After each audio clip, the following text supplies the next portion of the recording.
one of the most influential books in human history. It explores big questions of why we exist. It's inspired many people to do amazing things. And confused many others. And you've probably got one sitting around somewhere. So, what is the Bible actually? Well, the Bible is a small library of books that all emerged out of the history of the people of ancient Israel. And in one sense, they were just like any other ancient civilization. But among them were a long line of individuals called prophets. And they viewed Israel's story as anything but ordinary. They saw it as a central part of what God was doing for all of humanity. And these prophets were literary geniuses. Really? Yeah, they expertly crafted the Hebrew language to write epic narratives, very sophisticated poetry. They were masters of metaphor and storytelling, and they leveraged all of this to explore life's most complicated questions about death and life and the human struggle.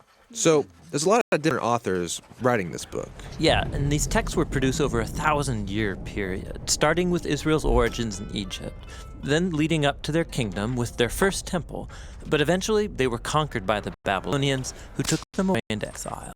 Then, at a crucial moment in their history, many Israelites returned to their land. They built a second temple, they reformed their identity, and this is when the Jewish scriptures began to be formed into the shape that we have them today.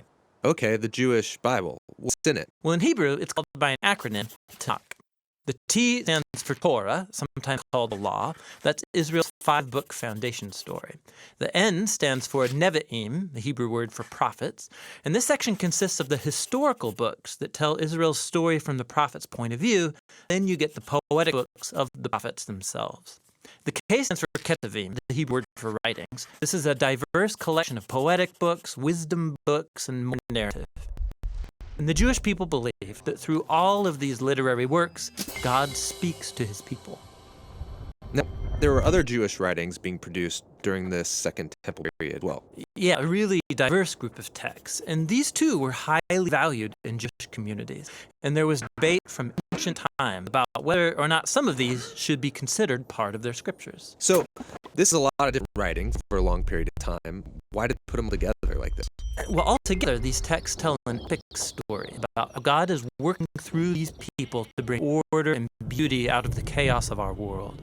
And it all builds up to a hope for a new leader who would come and renew all creation.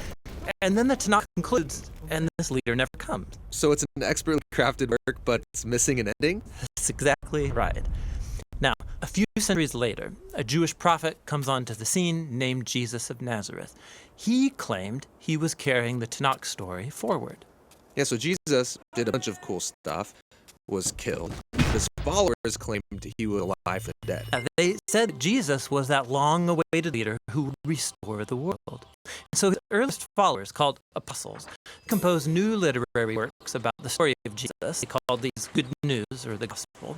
They formed an account called Acts about the spread of the Jesus movement outside of Israel, and then circulated letters to different Jesus communities all around the ancient world. And they saw these writings as part of the scripture. Yeah, the apostles wrote all of this, the fulfillment of that epic story found in the Tanakh, and they were continuing the literary genius of the Jewish tradition.